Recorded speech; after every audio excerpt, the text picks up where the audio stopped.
You've been here all day, and I'm sure you're tired, and I'm sure you can't wait to have some wine and appetizers. And I'm going to travel through here and try to answer any questions that you had throughout the day if you've jotted those down. I didn't know. Raise your hand. I know. Okay, this is actually, I didn't think you saw it, thank you. This is actually a question for Dr. Palmer, because I think I've probably asked this question to most of you up there. So with hearing your inspiration about stem cell transplant from those of us who, according to those charts, should have had one by now, but happily haven't, do you see that with everything changing in the drug landscape and the treatment landscape that you as a transplant surgeon may get to retire and just see MPN patients? Well, first of all, I'm not a surgeon. I only No, have I'm to go sorry. to the You're OR when I have to do a bone marrow harvest. But that being said, probably not. I think that these new treatments are amazing and great, but I also don't think that they're gonna, at this point, we don't really have evidence of a curative endpoint with them. Even, I know some of the things that are, excuse me, really inspiring are things like the calreticulin directed therapies, which, in theory could knock out a lot of the cells that carry that mutation. One of the challenges is there's such a broad mutational landscape in this, and we know that as disease gets treated, new mutations pop up and new mutations, and we probably don't even understand the extent of mutations that people have. So I think that although these targeted therapies are wonderful and I think really going to potentially change the timing, they're definitely going to change therapy for patients who aren't eligible for a transplant. I don't think they're going to take the role of transplant, although I'd happily hang up my transplant hat and just be an MPN physician. I have a quick question. I tested positive for JAK2, but my allele burden is 0.69. What would you all do? Or how do you address that? Yeah. I know Gabby's talked about CHIP in the past, but I've been told I don't even qualify for in the CHIP category. That you don't qualify? They say I don't. Yeah, so what an interesting question, and definitely an area of evolution for all of us. And so I think we have to take into account, the things that make up a diagnosis. The first is, what does the bone marrow look like? If the bone marrow, and this is a good instance of where I think a bone marrow biopsy is really important, and doing the testing from the bone marrow biopsy as well, because sometimes the tests are a little bit different. So what does the morphology actually look like? Does it actually look like PV? Does it actually look like ET, et cetera? And then what are the blood counts? Because we know, the allele burden doesn't necessarily tell you that your blood counts are going to be normal or abnormal. But if the bone marrow looks normal, if the blood counts are normal, and if the JAK2 mutation frequency is 0.5, then that may be more of a CHIP situation, or what's called clonal hematopoiesis of indeterminate potential, meaning like a pre-MPN condition. That may be a situation where that's the case. I think it requires a little bit of thinking. We also know that there's some patients that have very low variant allele fractions, or their level of their JAK2 mutation is very low, and they have actually many times present with a blood clot. And so we know that the mutation, even if it's low level, can still have implications for the patient.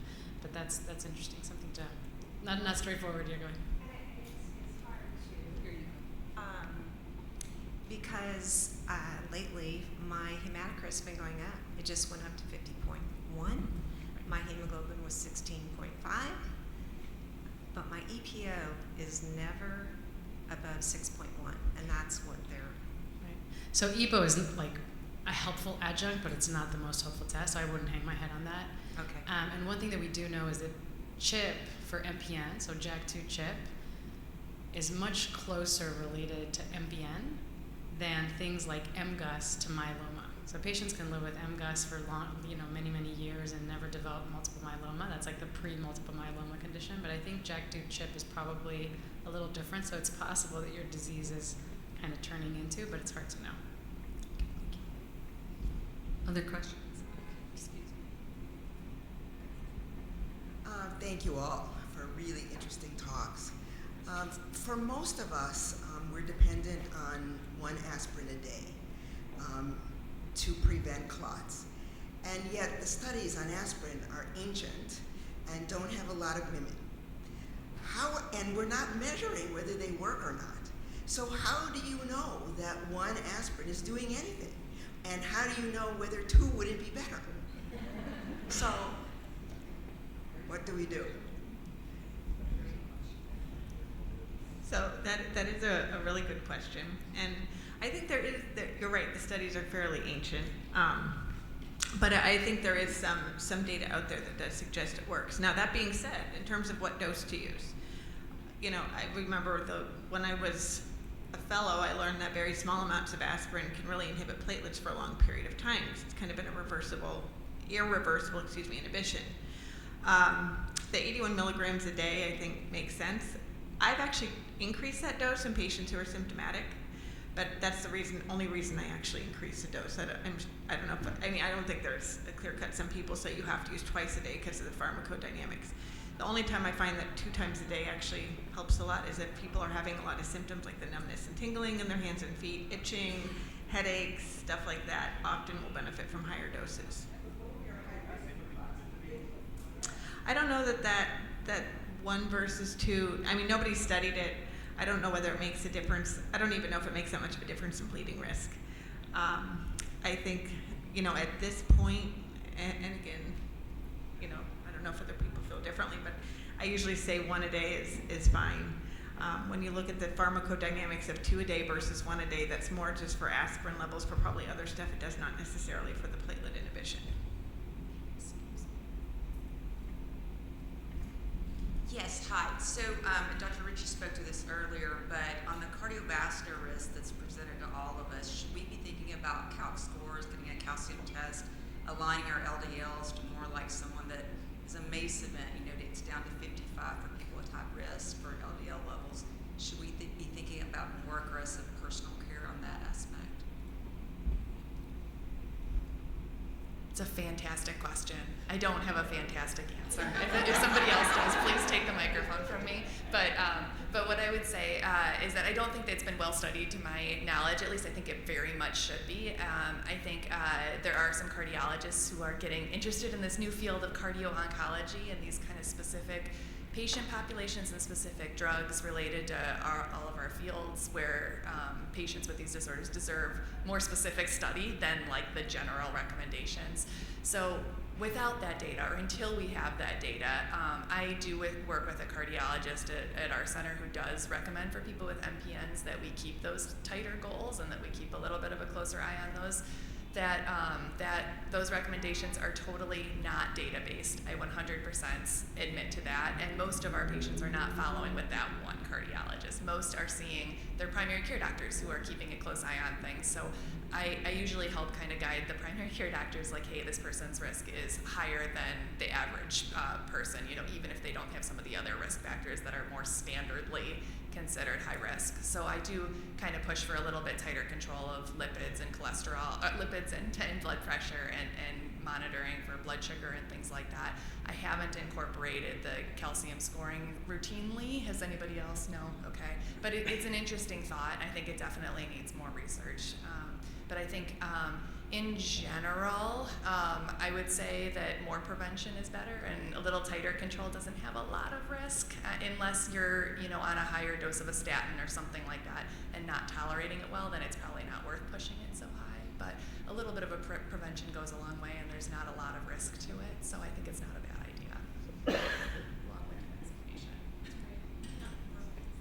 I have a question probably for Dr. Palmer. It's to do with transplant. I have also myelofibrosis, but I have also pulmonary fibrosis. Have you seen transplants done on someone that has both diseases? Yeah, so that would be something that, very honestly, that's when I think the risks that probably outweigh the benefit, because there are a lot of potential pulmonary toxicities just with transplant itself. And so that's one of those situations where, at least myself, like if somebody has lung disease, I feel like that really increases the risk of transplant substantially. So it's not something I would generally do. Everything of course needs to be evaluated. There's things associated with myelofibrosis that can actually cause pulmonary disease, in which case it may be if that's the case, then sometimes transplant could help. But if it's two separate processes and really felt to be like an interstitial pulmonary fibrosis and a myelofibrosis, and as two separate conditions, it's something that generally I wouldn't endorse just because of the pulmonary risks associated with transplant. It's believed that medication that I was taking for my MPN that could have caused my pulmonary fibrosis because I don't have any kind of autoimmune disease. I don't smoke. So there was none of those things going on, but I was taking a high dose of a medication that caused a lot of inflammation. Okay. That they which I don't take anymore. So so they feel like it is caused from medication, but not really from the disease, I guess. Yeah, Maybe.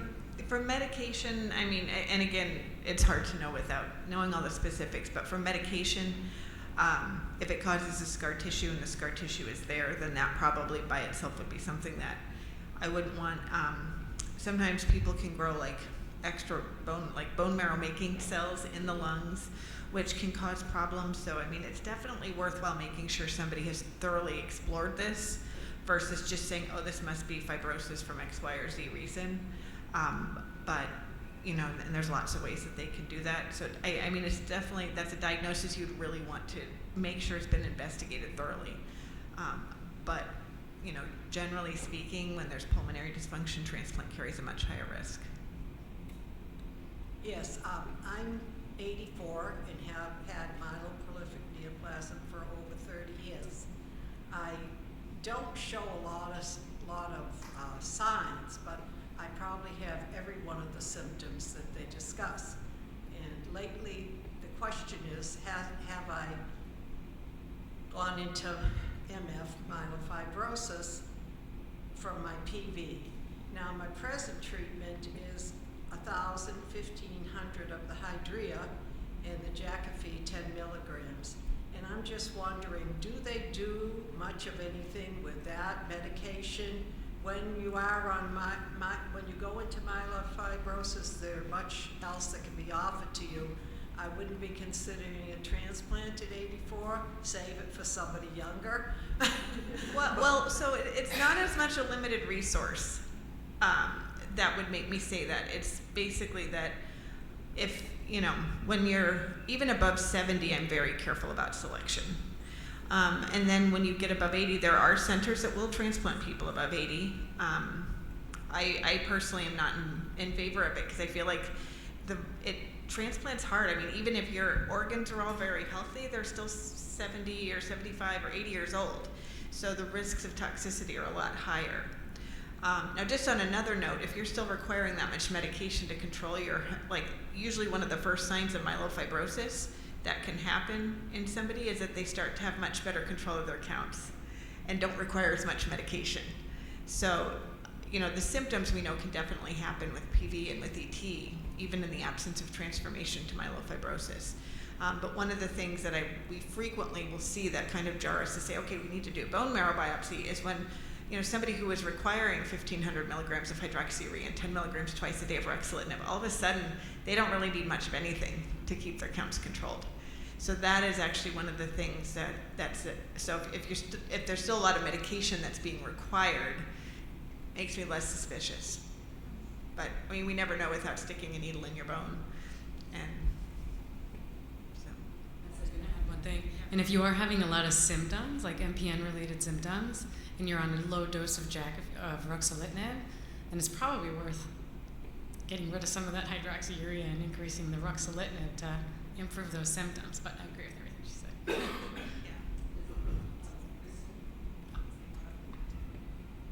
This is actually not answering your question, but I think you brought up a really important point that I always try to tell my patients too, is that these diseases are kind of part of a spectrum in some ways. It's not like somebody one day has PV and then the next day has myelofibrosis. So, you know, it is something that there's a lot of gray zone, and what we call PV versus what we call myelofibrosis sometimes is really arbitrary, and it can depend on the day sometimes and the spot in the bone marrow we look at and things like that. So it can be a really gradual kind of movement in that direction too.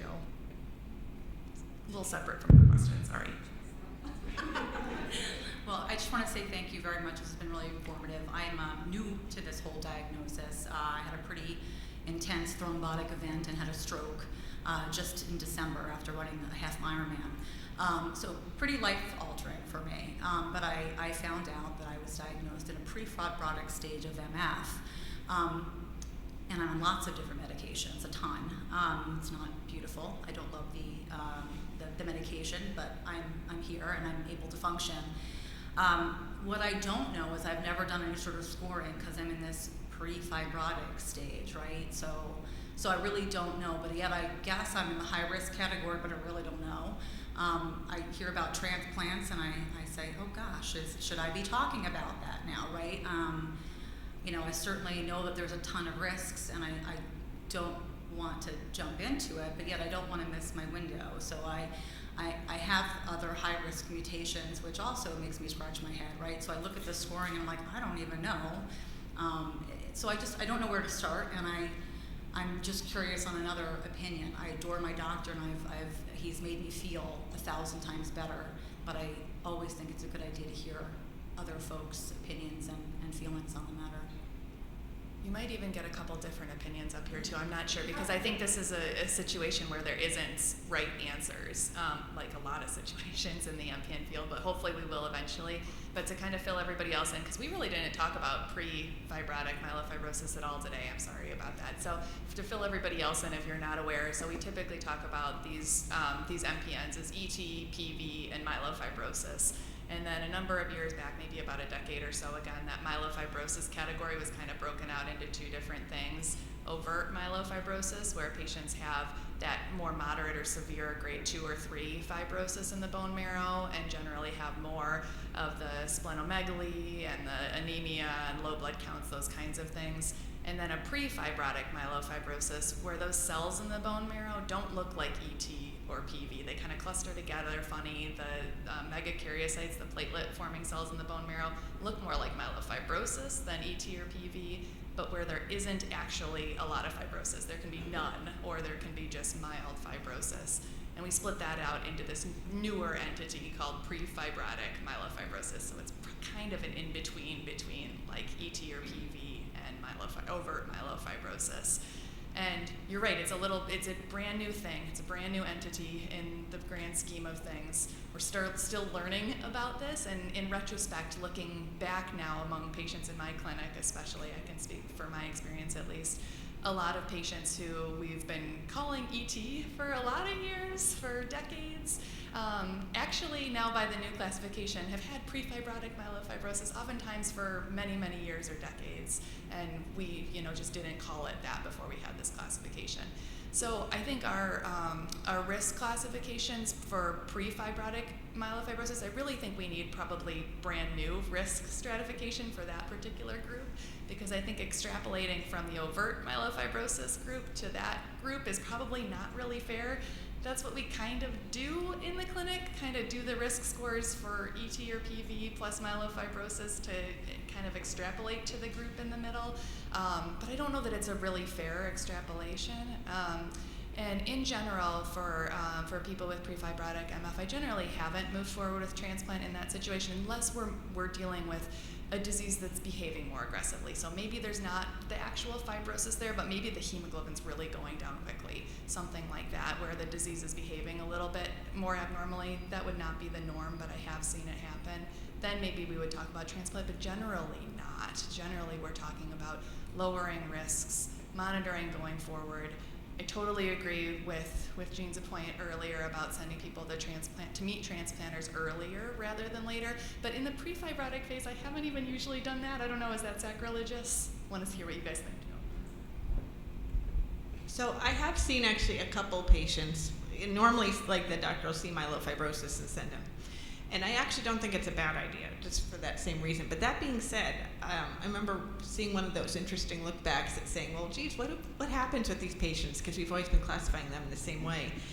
And I always see pre-fibrotic myelofibrosis much more in line with like ET, because we know that the criteria we use for determining who needs cytoreduction and what the risks are for ET apply to pre-fibrotic myelofibrosis.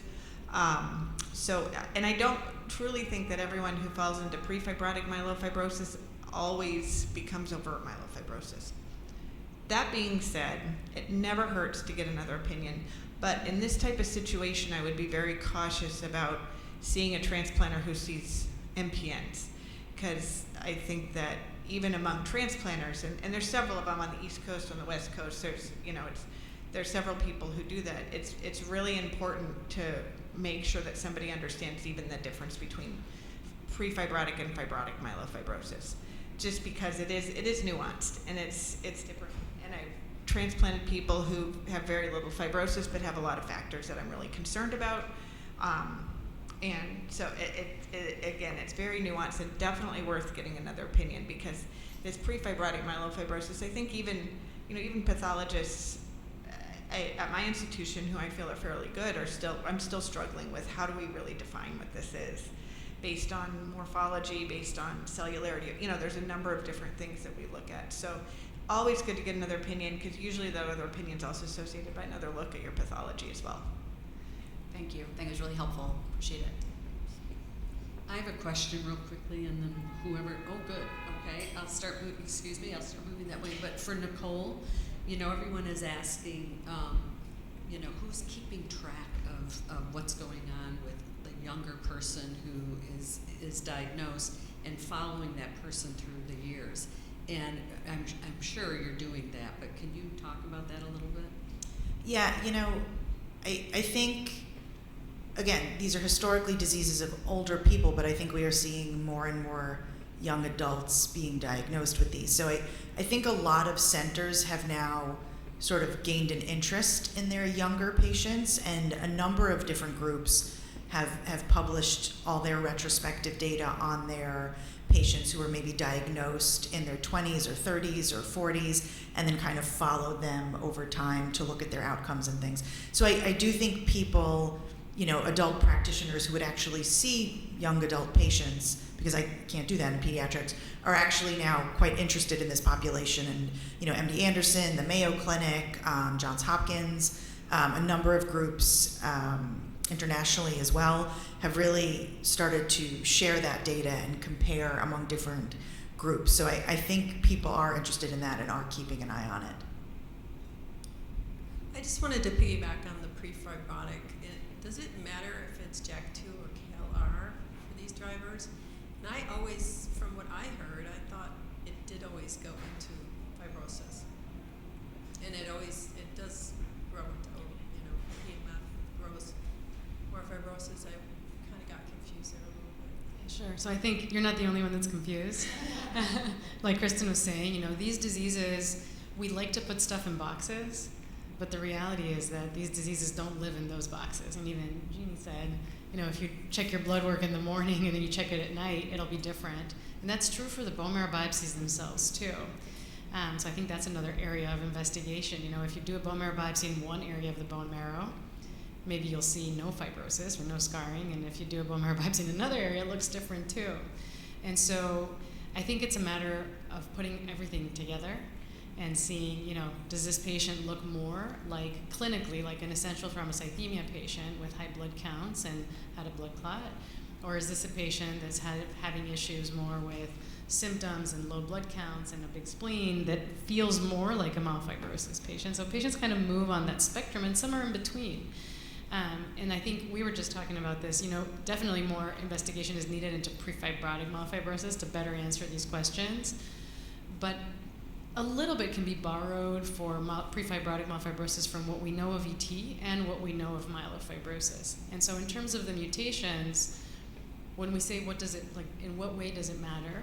So from an ET patient, it matters in that, are you at higher risk or lower risk of having a blood clot, where we know that JAK2 patients are at higher risk of having blood clots than CalR patients. And from a myelofibrosis perspective, we know that there's different prognosis from the different mutations, and not just the JAK2 and the CalR, but are there other mutations? And so even though those scores weren't specifically designed for pre-fibrotic myelofibrosis, we can sort of borrow a little bit to know. And like we've all said, we have patients in our panels that if we look back, they probably had pre-fibrotic myelofibrosis for decades. And so we know the prognosis is somewhere in between, where they're not exactly like ET, but they're also not myelofibrosis patients. And so it doesn't It doesn't always have to turn into myelofibrosis, but I think if you live long enough, then perhaps. But it's hard to know. Hi, thank you very much for your presentations. My dad was diagnosed with MF at age 58. I was diagnosed with ET at 69. I am on HU and completely in control. First question is, should I be more worried about progression to MF? And the second question is, should I have had a bone marrow biopsy? A lot of questions in there. The bone marrow diagnosis question, I mean, textbook answer is yes. I think a bone marrow biopsy diagnosis is helpful. Now, if you're totally fine and everything looks great and you're feeling good and your counts are great, it's hard to really tell you, like, go and have a bone marrow biopsy. I'm not sure that that's going to help. Just because your father had myelofibrosis doesn't mean that you will also. And I think speaking of areas that need investigation, I mean, I have several different families in my panel that have, for sure, there's something that runs in the family. I have a mom that has calreticulin mutant myelofibrosis and the son that has polycythemia vera with a JAK2 mutation. So that's super weird to me. So anyway, lots to learn, but I don't think that what your dad had means that you're going to have the same thing. Hello, docs. Thank you so much. This is awesome. A couple questions. One, do the endothelial cells, I learned a lot with PV and kind of can go crazy after transplant. Is there healing that happens along the lines? I am a transplant survivor after PV and bone marrow failure. And the second question is there any studies or groups that like to look at patients in that post-transplant world? I now have male blood, so there's that. I thought. So you ask a really good question about what do you do post-transplant, because I mean, one of the things, and it's not a lot of patients I transplant at a young age, but who need estrogen, would really benefit from estrogen. So, because you're 100% right, there's something with the blood vessels that makes the endothelial cells hypersensitive. Now that being said, I remember this from when I was a fellow. The person I did research with, they actually transplanted mice and used these CD34 cells that were radioactive, like would light up under a microscope, and they found that some of those stem cells actually went and became blood vessel cells. I don't know whether that occurs in humans or not. Mice don't always equal humans. I always wonder whether, geez, if I replace somebody's blood, does that necessarily remove the risk of thrombosis? I don't think anyone knows. It's a great question. I will say that I have had a number of patients who have transplanted for post-PV myelofibrosis who tend to run higher hematocrits, and I've had some patients even maintain some of the erythema, like the redness of the cheeks and stuff, till well after their transplant. And so I wonder whether there's something either inherently in the stroma of the bone marrow or something in that makes people still have some of those features. All that being said, this is completely hypothetical and not based on any data. I don't think we have the data to answer that question, but it is a really good question that probably should be asked. So I hope that I mean, I just made it clear as mud. Just like most of the answers that we're giving to all of you is in probably making more questions rather than less, and showing our limitations and what we know. But I always feel it's better to be honest about that. But anyway, short answer is I don't know.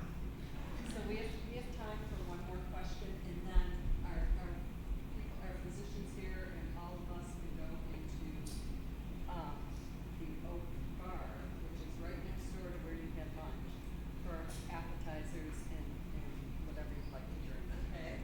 So go ahead. Is there anybody else who has a question before I take the last one? Yeah, does anyone? No, seriously. Oh, Okay. if not, I was going to. We'll be around. I was just we have time for two, because I was just going to follow up on what somebody started.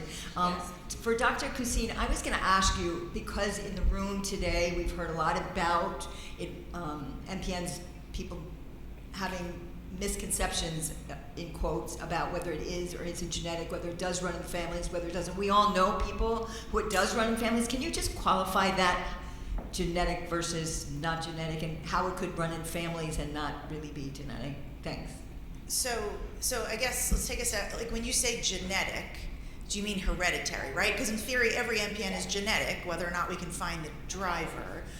Right. So most of the time we think they are not hereditary diseases. So yes, there are absolutely families who, for various reasons, are prone to developing MPN mutations, like the family where someone has a CALR mutation and gets an MPN, someone has a JAK2 mutation. So there are things that can make a family, so inherited ways, we call this familial MPNs, where people are predisposed to having an increased ability to develop those. But in general, we generally think of MPNs as sporadic, meaning not running in families. And there are some children who I have cared for who do, we think, have something that runs in their family, like a young girl whose grandfather had PV and she has ET, or a family where two people actually got married and they both developed an MPN after they got married and their child has had high platelets since birth. So clearly there are things that run in families, but most of the children really don't have a family history. And I try to ask a lot of detailed questions about that. So like when people ask me, I have an MPN, should my kid get tested? My answer is always no. Like, unless there's something going on, don't go around like screening your child for like a genetic mutation that we don't think they have, if that answers your question. Yeah, Okay, thanks. Hi. Thank you. This is my first time coming to one of these conferences. I'm like drinking from the fire hose. It's been really great and kind of overwhelming. I'm on Besremi. I forget that I have this disease now because I feel so good, but it also shows I felt so crummy for so long and I didn't realize it. And now I feel good and I think my blood counts are well controlled and my labs look good. Following up on the question you had though, like I want to keep feeling good. And I think what we've learned today is there's just not enough research about what are the other things we can do, the non-medical kinds of things to reduce cardiovascular risk, to reduce risks of progression. And I guess I'm just curious whether you know of any other research that's going on that's looking at lifestyle, particularly for women. We have hormonal things, we have menopause, like all of that stuff. I know. Yeah. There definitely are. So there's a great researcher at University of California, Irvine, who does amazing research on the inflammatory stuff, nutrition. Mediterranean diet is generally what a lot of us recommend, just because it's sustainable. I had a 16-ounce steak last night. I guess that doesn't count. No, yoga. No, studies that look at yoga and meditation, I think there's a number of different things that can be done that can really help. And honestly, all these things are a healthy lifestyle. When somebody gets diagnosed with ET and I say, I don't have any, you don't need any treatment, I say, but take this as a really good way to take a step back and say, how do I live healthier? Because now that maybe the importance of living healthier gets higher, and not all of us get that reminder in the time frame we should. Before I forget, and before your answer, don't forget to fill out your survey before you leave this room, because that'll help us do better the next time. And but don't lose your train of thought. I'm sorry, I just forgot. I'm so glad to hear how well you're doing. So, you obviously know how much I talk about diet and exercise. That's, I think, what most of our meetings are about. And so, because most of my meetings with my patients with ET and PV are about lifestyle modification, we now have a study. So we've partnered with the cardiologist at our hospital, and we have 12-week programs that are going to be going on throughout the year of a diet and exercise intervention. This one is harder because it has some in-person components, but hopefully our next ones can be virtual. But I think all of us recognize that ET and PV should be considered like another cardiovascular risk factor. And you asked a really good question. I forget your name, Hadley, about should we be on a statin? Should we have more tight blood pressure control? I think that's a new area in MPN where we really need to start focusing our research so that we don't just talk to our patients about, well, this is a good opportunity to start doing diet and exercise and living a healthier life, but actually having some data to back it up. Okay, so we can take a deep breath. And first of all, I'd like to thank all of you. Some of you had to leave, but you were fantastic.